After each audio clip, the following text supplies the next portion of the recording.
to then create I don't know, a reasonable value, for example. So I think the last time we were looking at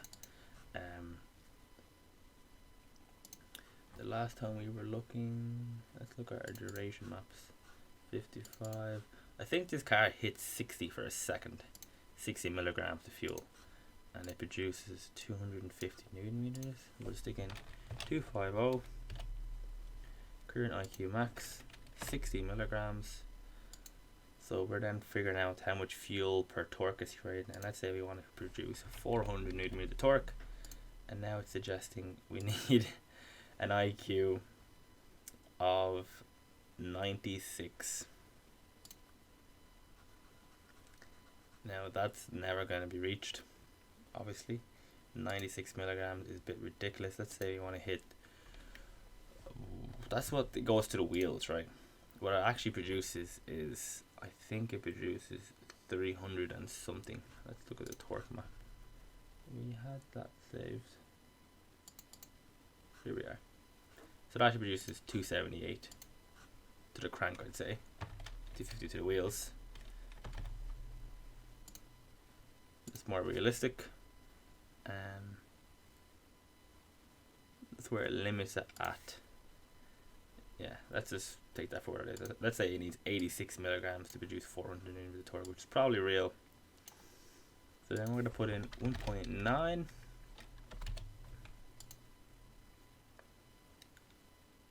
the 4-cylinder. And 86. And it's saying we need 2.1 bar of boost. Now if we had a 3-liter diesel turbo on our PD, that's no problem, we could achieve that. But sticking sticking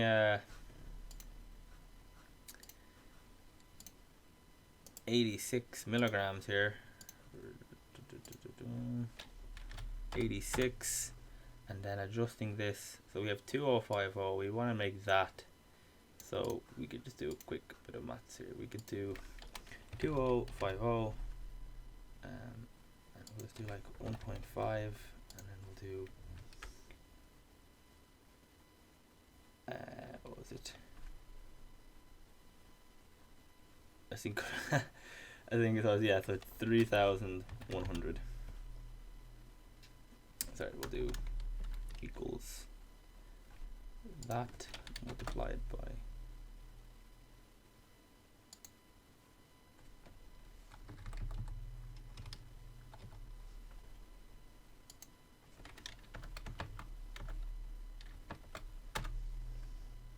it's actually very close.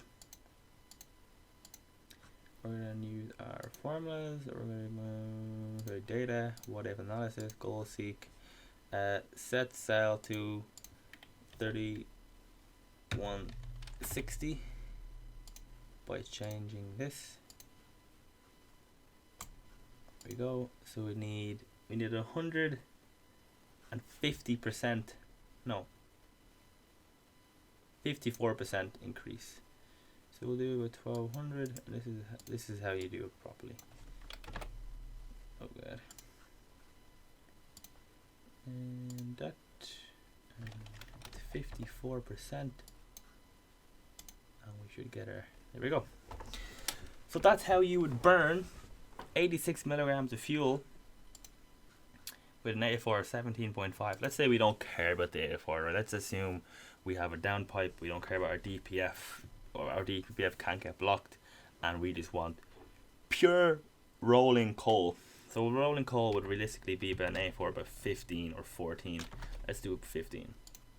So that significantly drops our boost down to 1.7. That's still not achievable by our PD stock factory turbo. Let's say 13. Yeah, that's more like it. So it's 13.5. Look at that, maybe a bit less, 13.4. Now just to be mindful, right?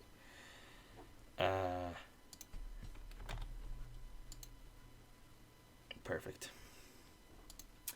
the stoichiometric fuel mixture for diesel is 14.6. I think it's 14.7 for petrol. So you were below our stoichiometric. This is assuming our engine's completely efficient, and our turbo, there's no leaks, and it's producing exactly how much boost we were demanding, all that kind of thing, which is not realistic. But again, let's do our goal seek thing right here. Set cell to value of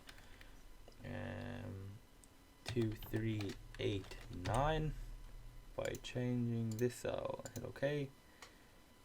And now we need 16%. So it's quite a difference to 54. And this is actually a boost that will work, and it will burn that fuel at an AFR of 13.2. So I can just hit OK here.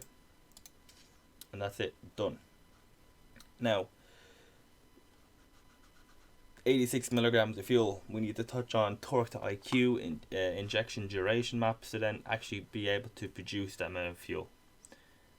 Because that is a 91% increase. It's a 41 milligram increase from what it was injecting before. This, I'd actually love to see that actually being done. I'm actually going to buy a cheap car and a cheap PD engine and just actually try to achieve that kind of fueling and just see what happens. And then for our boost mapper here again, we're just going to do relative to 86 0 because we didn't do the offset of 0.001, a factor of 1. That's still the same thing, but look at the look at the spike it just created there. When I change that, look at the fuel. The axis data, it's so much bigger than original. So, and then again, we want to kick it in about 1200 to about 4400 and do our 16% again, and that should produce 2378. Hit OK. That's it, done. And now we have to go to our boost limiter, and you'd want pretty much to increase. So how you'd then prevent your turbo from to actually allow your turbo to reach that kind of boost, because this boost limiter will kick in and go, hey, 2060, and it will try its utmost best, and it will succeed in preventing you hitting that boost. So what you have to do simply is see where you have all your highest values, like 2050, which is your boost kind of.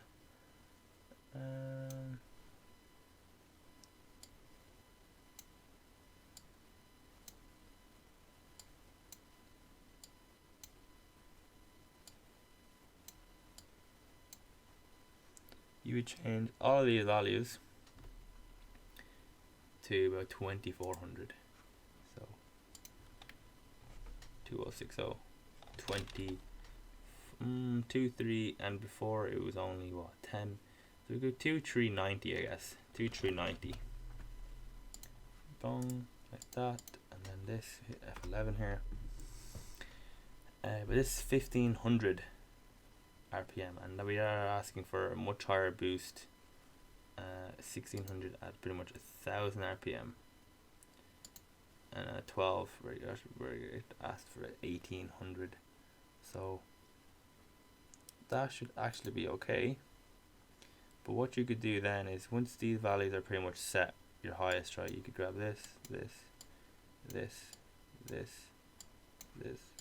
these to about 700. You don't want to increase the boost limiter below about 700, because your turbo will then ask for too much boost with low pressure, and that'll actually end up melting your bearings. But we did a 16% increase, so because this is already higher than the boost levels that were here, we want to do shift. My PC doesn't work with that percentage, and we hit preview, and these are all perfect values that will work with our tuning, like that. And that is how we achieve the boost. And then we're never actually we are hitting with 2378. So then again, our single value boost limiter has to be modified. So we go to our single value boost limiter, and I set that to about, actually worked.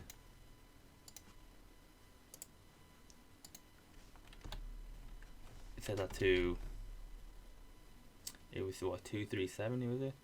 2395. Look at our boost map again. No, that's our duration. Boost map 2378. That should be good. It could blip over. So what you do is you'd flash this to the car, with everything else obviously working. You'd flash that to the car, and what you do then is you drive it around a bit, and you'd see if it limps out. If it limps out, scan it, see if it hits, see if the fault code is related to, could be fuel, because the injectors could be open way too long for that kind of fueling. We don't know. You have to really check, because it could be the healthy injectors, it could just be the fact that PD105 injectors can't even sustain that much fuel. But you'd scan the fault code. If it's boost related, I guarantee you it's just this level here. It needs to be pushed up a little bit more, because it is highly possible that your actuator, your vacuum isn't 100% responsive to when you're letting off. It could be a little bit of surge of boost, and it could just tip over to this value and just turn off your turbo.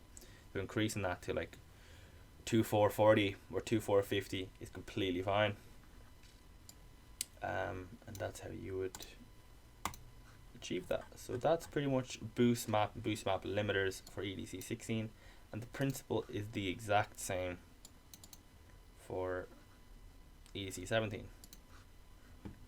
So I'll go to our boost map here, and again we use our calculator here. Can't even talk. And this value is extremely useful for, it creates all the values you need for your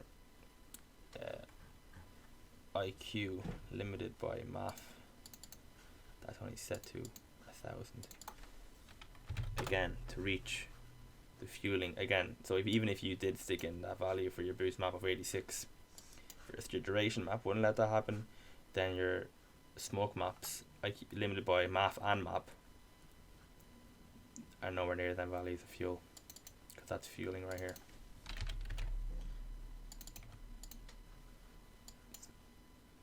So, and it's getting off topic. So what you do is, again, for your 3 liter diesel, you stick in 3, 6, wish it was inline 5, and let's say realistically for stage 1 you'd want about 20 to 15 to 20 milligrams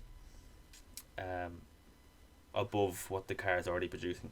So 75 milligrams is an injection duration of 90 millimeters cubed. That's another video, but let's assume our injection duration supports that. Let's say it does. 90, yeah, it does. Perfect. It supports 75 but won't support 95, but let's just say we can produce 95. We've done all the correct things here, and you see that went way up. And we want a proper AFR, because these turbos and EDC17 and a 3 liter diesel turbo have a lot more headroom. Let's say we want 17.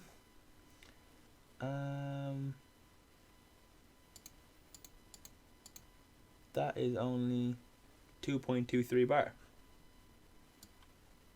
I'm saying only. That's way too high. These EDC17 or these 530D turbos are only good for 1.8, 1.9 bar. So not even 400 millibars, but 300. Actually, about 290.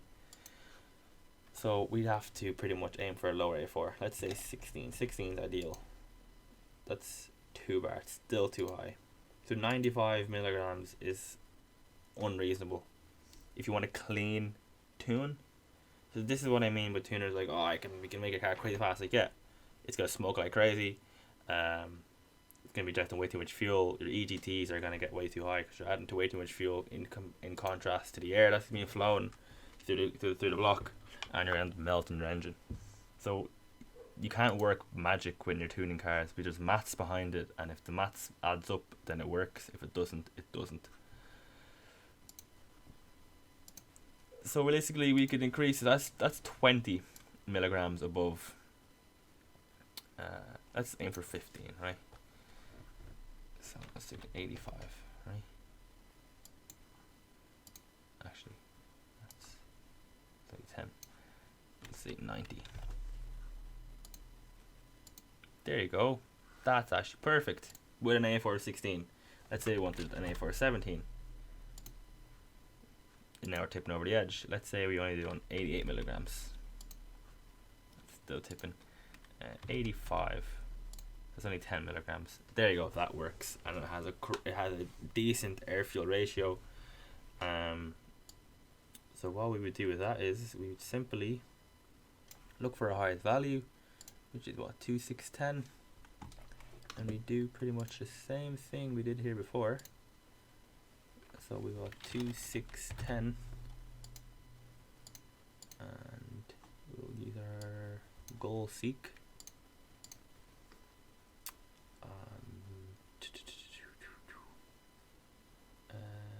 No, set cell to value of 2890 by changing this. We have 10%. So we want about 1200 down to about 4400 and 10%, and that's perfect. And now we can then stick in our 85.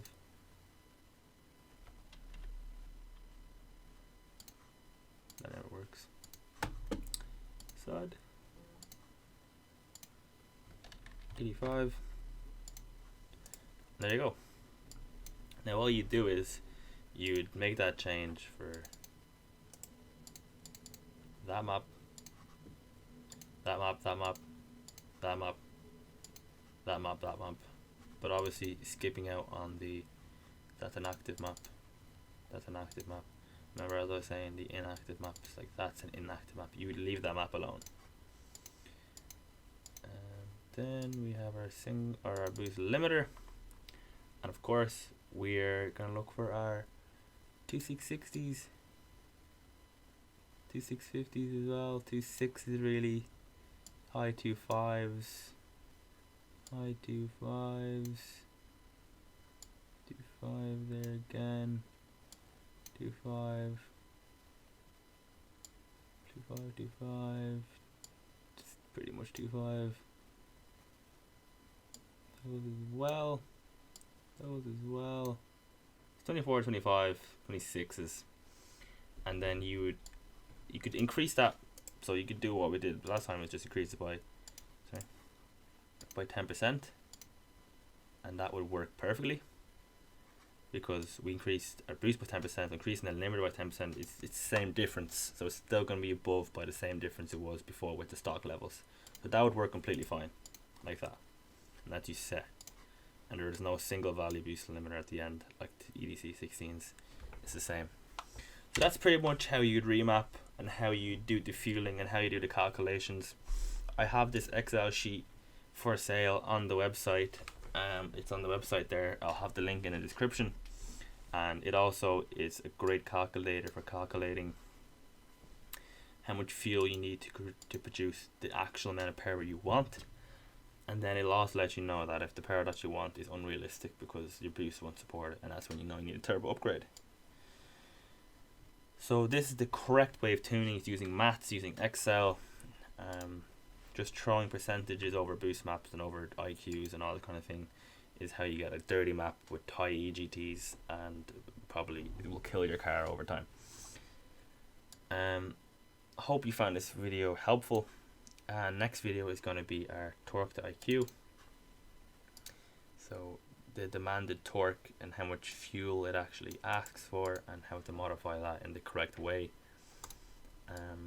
You could probably figure that out already with our Excel sheet. It pretty much shows you how to do that. but that's for another video. So I hope you enjoyed, and I'll catch you guys next time.